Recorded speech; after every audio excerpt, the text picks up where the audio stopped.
Clerk sa impeachment court ni butyag nga bukas ang impeachment trial batok ni Vice Presidente Sara Duterte ngadto sa mga Pilipino nga gustong mutan-aw niini mahigala live sa Senado. Ikiri ni sa digital team sa Senate o ga magmonitor ta ini mahigala tong RMN Manila nga makaplastada sab dito alang sa maong nga coverage nining impeachment trial. Nahanglan sa mga kagalaan kay pre-trial ra ba wa ipakita sa publiko. Pero nang gawas gihapon ang istorya mahigala bisag wa mapakita sa publiko. Unya dunay plano ang prosecution nga kadtong sheriff nga gisumbag mahigalang Sara Duterte sa Davao natong 2011 mga 15 ka tuig na ang nakalabay. Straight to the point. Ipresentar matod pa sa prosecution team atol sa impeachment trial. Kung sa mga kay may tabo nini mga higala. Sakto ba nga ipresentar or dili? Muginansya ba ang prosecution team or maalkansi ang defense kung ilang ipresent or basit og lahi ang mahitabo nini? Muna nga evaluate og maayo nila kung ilang ipresent sa impeachment trial kung ang mga tao by presenting that witness ang mga tao makaingon angay na gyud ang tangtangon sa pagka-Vice Presidente. Ang problema mo ingon mga tao sus kaangayan gyud ay nga magpresidenteng Sara. De kalibreng talakayan. De prinsipyong komentaryo.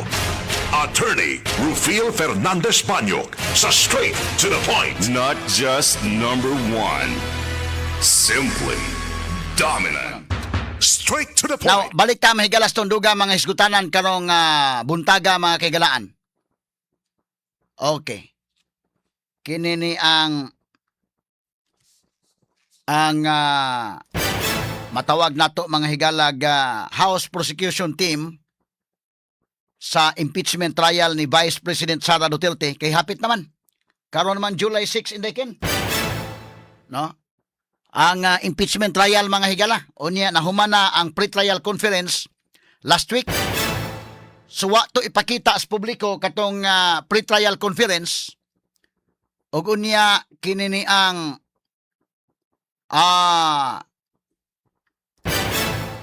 wa mapakita to mahigala sa publiko pero doon na magimanggawas nga mga istorya ato lang ning hisgutan mga kaigalaan. Although kato mga nanggawas nga mga istorya kinahanglan pa to i-confirm. Ang uban nga confirm mao nga dunay witnesses nga ipresentar ang prosecution nga pareha pog witnesses nga ipresentar ang defense. So dunay mga hostile witnesses nga ipangpresentar sad. Mura og dunay man kalain-lain nga mga strategies mga higalang gigamit ang prosecution og ang defense ini kalakiha. Lain-lain ang mga kuan dunay mga matawag nato mga kigalaag lain-lain lang nga mga estratehiya. Usa ini nga mga nanggawas mahigala, inggawas mo itong report gani nga si Jerbe Luistro kuno mula kuno gikaon nga buhi mahigala sa mga defense team. Kana ato sa nang klarohon sa napita ha. Pero alis ta mahigala sa kinini ang medyo klaro-klaro nga kay namahayag man ini si House Prosecution Team House Impeachment Prosecutor Congressman Joel Chua sa report nga ilang na-appeal gyud sa lista. So kini may klaro kay at least na may pag-angkon. Ang uban gud mahigala didto sa sulod wa man gud to pakita sa media gyud actually. So mo na nga kwan pero naa man gyud mga nakatambong dito mo na manggawas gyapon ang istorya. Pero kining confirm mao nga si Congressman Joel Chua usa sa mga impeachment prosecutors miingon nga kadtong sheriff nga gisumbag mahigalang Sara Duterte allegedly dito sa Davao City niadtong 2011 ilang ipatawag og appeal aron mga higala nga ilang ipresentar atol sa impeachment trial ni Vice President Sara Duterte. Straight to the point. Unsa may mahitabo nini mahigala kung ipresentar ni dito sa impeachment court. Doon na kani mahigalay value kining maong witness or wala. So muna akong question mga kagalaan. Kay kining maong kaso, niadto man ni mahigalang 2011. Dugay naman kayo. So kung 2011 ni mahitabo, karon 2026, 15 years na ang nakalabay. Straight to the point. Pwede ba ni mahigalang ipatawag sa prosecution? O gusto gud nilang i-present? Pwede sad. Ang tubag pwede. Kung ilang gusto. Ang sunod pangutana, makatabang ba ni nila sa pag-build up sa ilang kaso or dili, muna dakong question sad. Straight to the point. Kag maingon mga higala nga ilang ipatawag ni, ipasubina nila sa impeachment court, mapugos ni adto, no? Apan nagabot dito ang iyang testimony, ilan ning sultihon may gala nga nasumbagan sang Sara Duterte kinadtong 2011, makatabang ba ni sa kaso sa prosecution? Pag-build up sa ilang kaso aron ma-impeach si Vice President Sara Duterte or dili? Mo na dakong pangutana. Straight to the point. Kay mo andil go man ni og cross-examination unya. Makatabang ba ni or di ni makatabang sa prosecution? Kay numero uno mga kaigalaan, kini kong impeachment. Kini bitang pag-present ning sheriff, ilan ang strategy pod sa prosecution kung gusto nilang i-present. Pero sa pikas bahin mura og ma-perceive sa mga tao nga medyo unsa man day wala weak ang inyong kaso. Kay nganong kining kaso mahigala 15 years ago, mao may inyong i-present. Nga kini magong impeachment case mga kaigalaan, si Sara Duterte na agi na pagka-mayor, pila ka elections na agian ana. Unya karon na himong vice president, impeachable official sa pagka-vice president. So ang mga kaso within sa iyang pagka-vice president nga impeachable official siya, mao inyong i-present.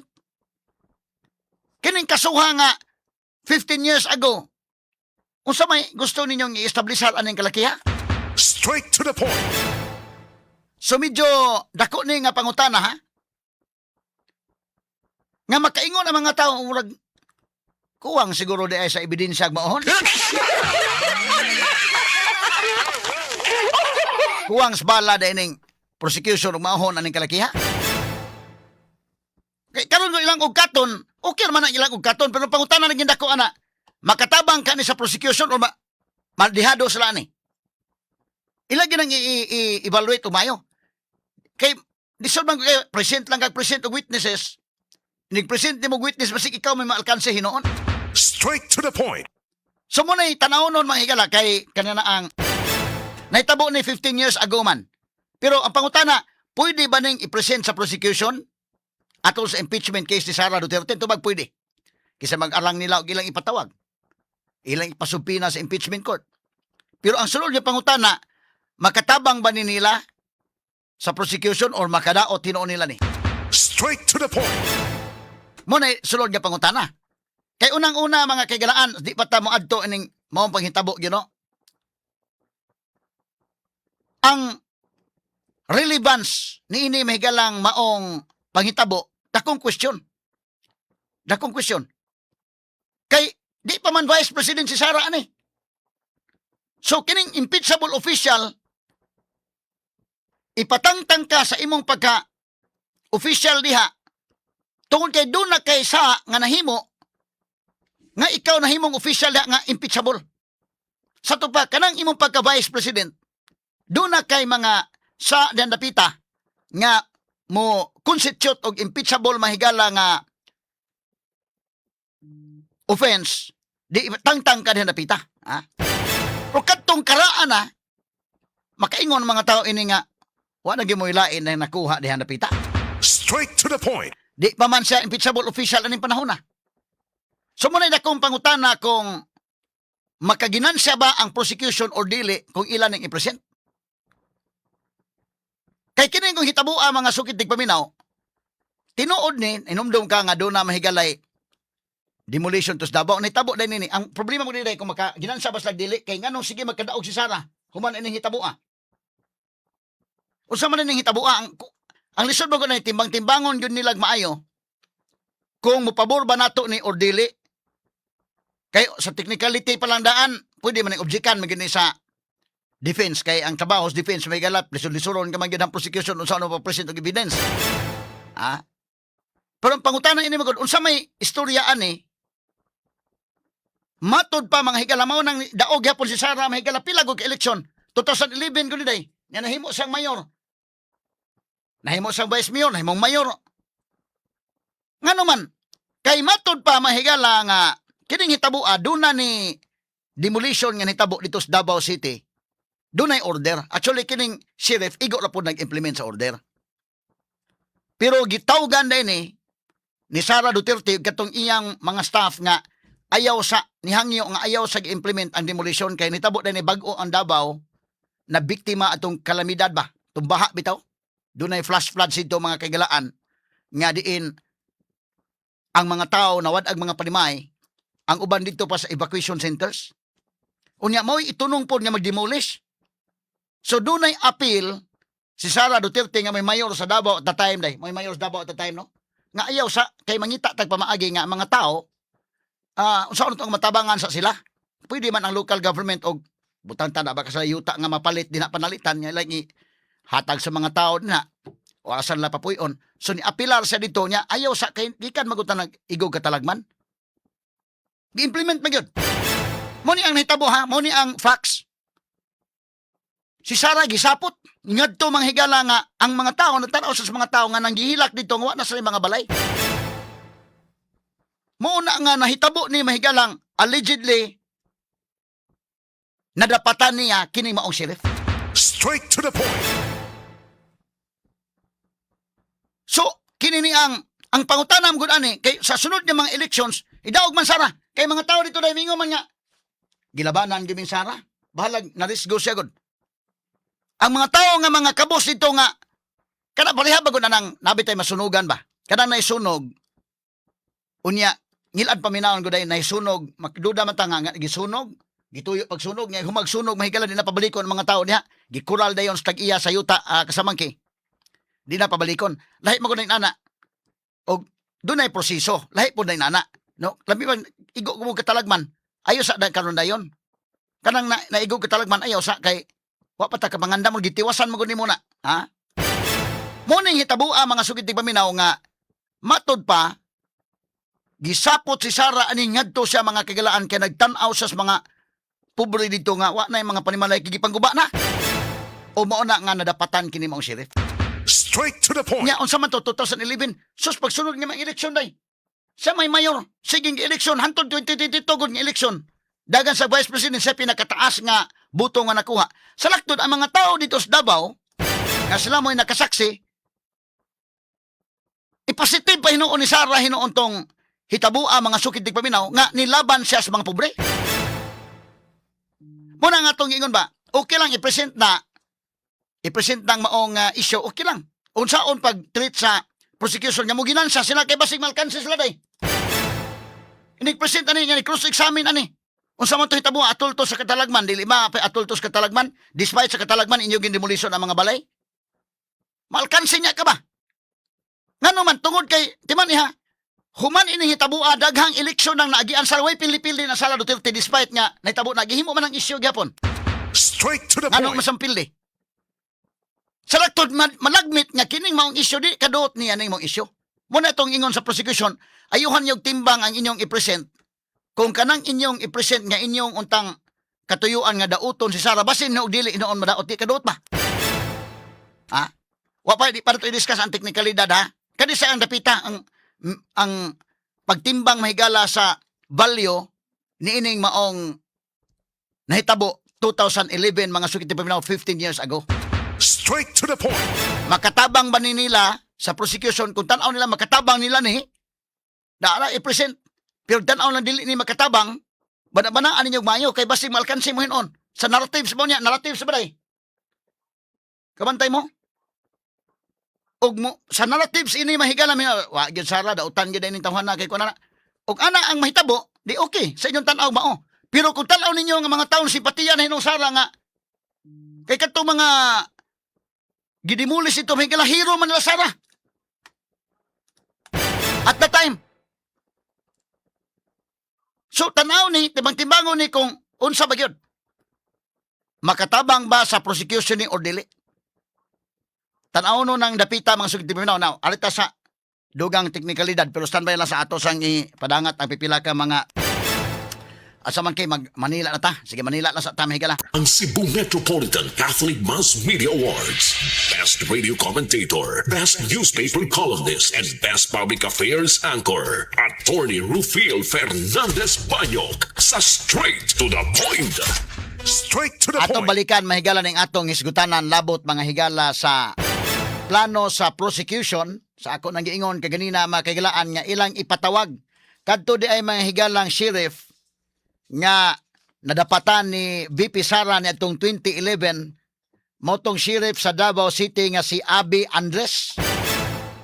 So si Abby Andres to unya matud pa sa prosecution team pinaagi ni Congressman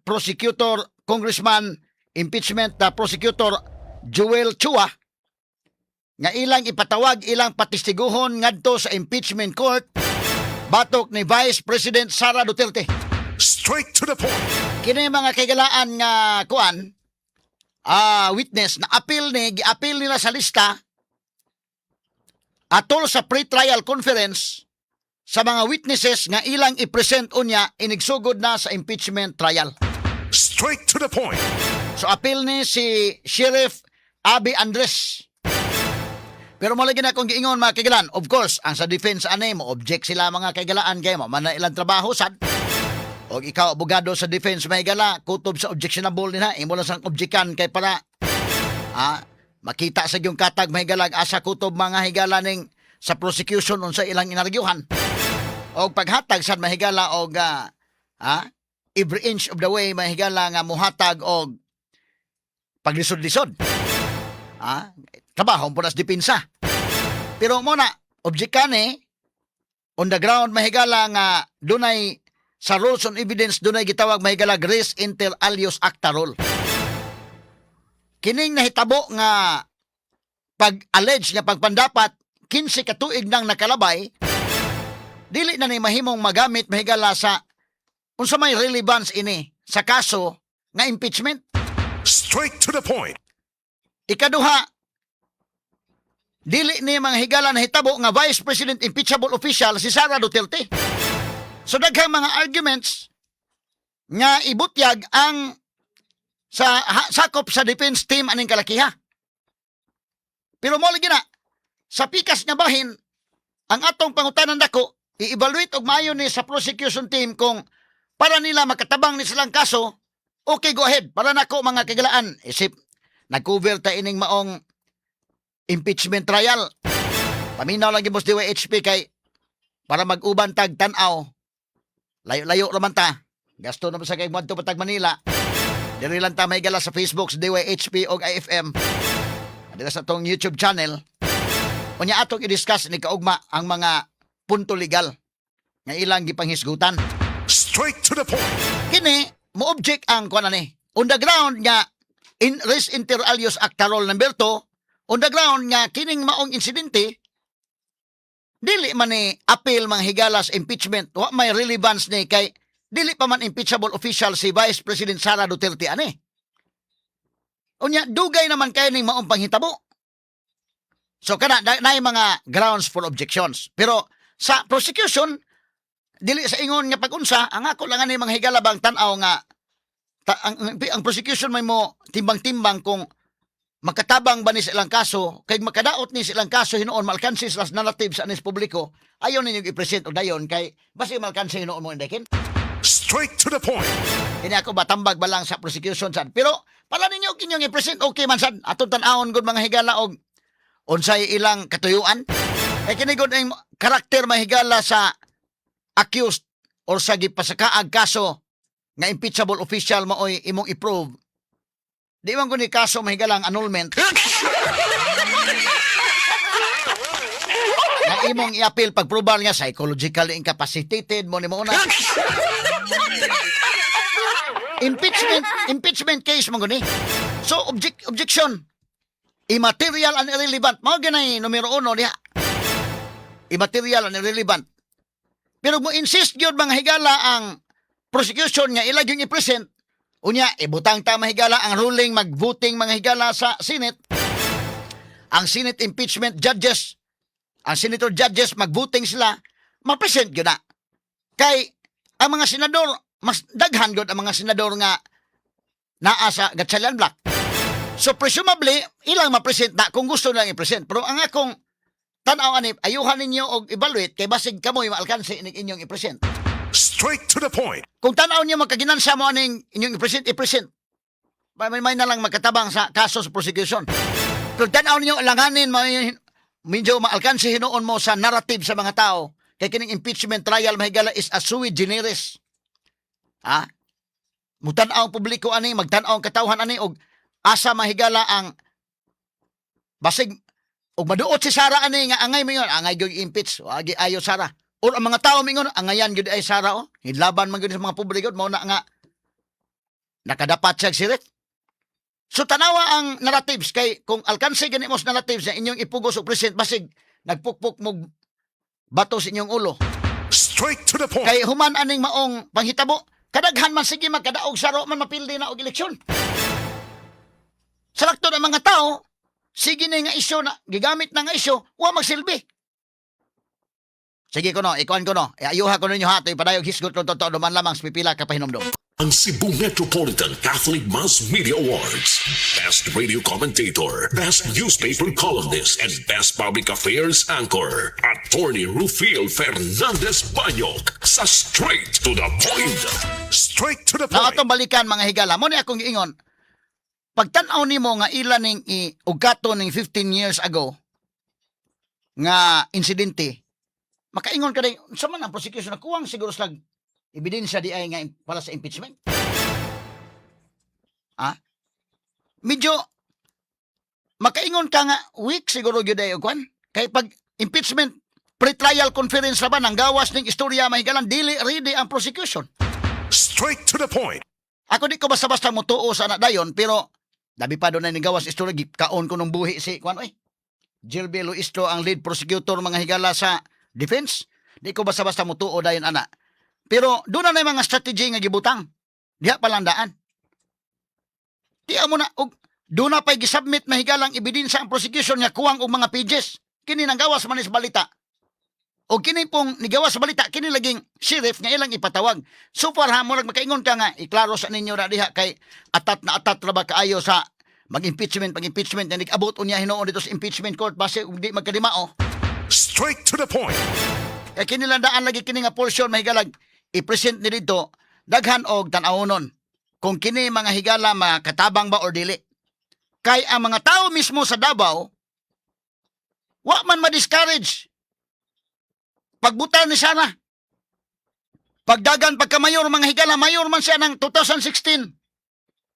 Humani mahitabo, kinahitabo ang mayor Sara. Pag 2016 eleksyon, mayor Sara. 2019 eleksyon, sublian si Sara. Pag 2022 eleksyon, landslide ang buto ni Vice President Sara Duterte. Despite sa ilang mga kontra, ang mga Nograles ito nga gigamit ning maong isyo, batok ni Sara, wa kadut. Nga naman, duhaman gud ang reception sa tao, may nga, bati Sara, manumbag manapat man og sheriff. Ang uban po mga tao, may nga po, hero si Sara na mo. Kay, laliman ka nagtanaw sa mga pobre dito nga wanay biktima pa sa katalagman. Bag upang flashlight sa to ha. Napas evacuation centers ang mga tao. Unya imong demolition ang ilang mga balay. Giingnan sila nga ayaw sa i-implement. Hangyo lang ni. Sus, wa man gi-implement magil pag adtong Sara may kita sa mga bata ng hilak. Ang mga tao dito, nilaban Sara, mo na nakadapat siya ani. Ang pangutan na nakadaot bang Sara o wa, kanang maong isyu gigamit man sa mga Nograles. Dito sa politika, wa man makadaot. Daog siya pa 2016, daog siya 2019, daog siya 2022. So wa makatandog kini mong isyu. Muna nga i-evaluate og maayo nila kung ilang i-present sa impeachment trial kung ang mga tao by presenting that witness ang mga tao makaingon angay na gyud ang tangtangon sa pagka-vice presidente. Ang problema mo ingon mga tao sus kaangayan gyud ay nga magpresidenting Sara.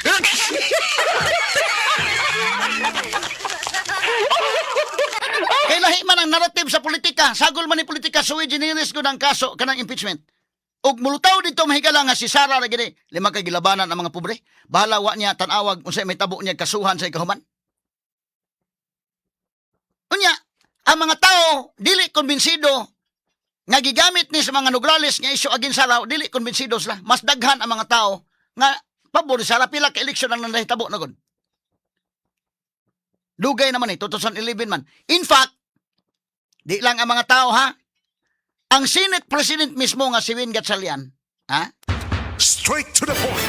Si Win Gatchalian mismo, konbensido nga dili makadaot kining maong isyu ni Sara Duterte. Ngano man nagpaduol gisang Sara? Kaya timan niya, og atong tanawon ang chronology of events. 2011 ni hitabo. Pero si Win Gatchalian nagpaduol ni Sara ni anang padong ang eleksyon sa 2022. Nagpahimo mga ni si Win Gatchalian og Senate President yun eh. Nagpahimo og billboards nga matod pa sa billboards kay Sara Win tayo. Kani oh. Ano oh? Kani yung sa man nga kana nga billboard dong. Oh. Pwede na to ma-zoom in dong. Zoom in na ba na? Umauna na siya. Nagpahimo og billboard si Win Gatchalian kay Sara Win tayo.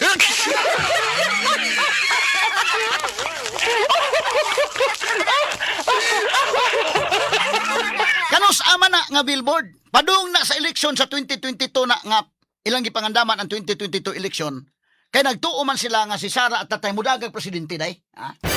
Daghay nagbalik-balik sa Davao si BBM. Kaya klaro ba lang istorya ba? Dili ni kuan na ato. Lisod man kay atikon to mga tao mo na mga tao ganahan maminaw sa programa kay sulti bitag Tinuo dili god. Lisod man kay na atik-atikon pa. Kisa may ni balik-balik og Davao si Amy Marcos ug si Bongbong Marcos. Kinsa pa? Kini si Win Gatchalian. Kinsa pa? Kana si kuan. Gibo Chudoro day. Gusto mo sa gibo nga mag-vice ni Sara.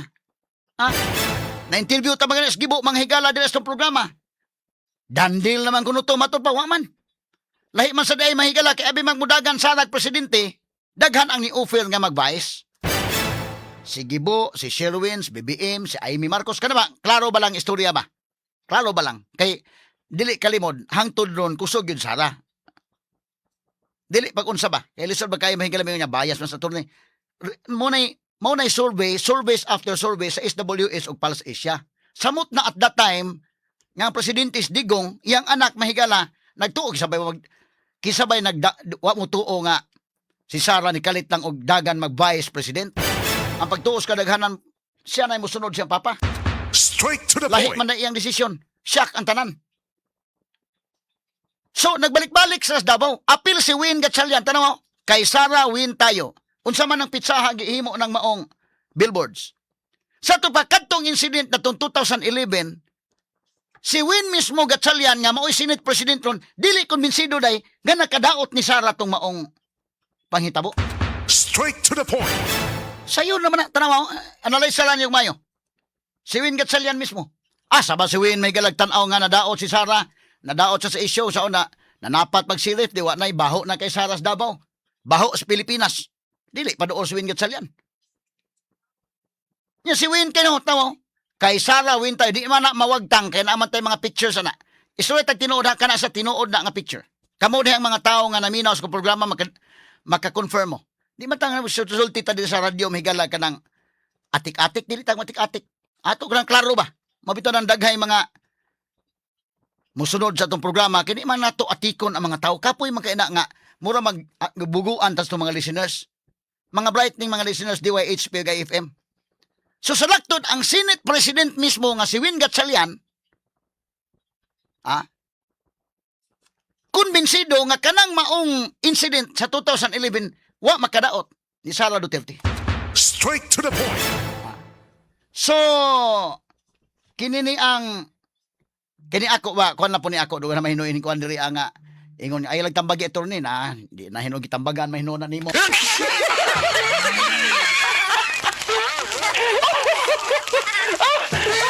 May natuwa na lang kamutambag para magkalat sila dito.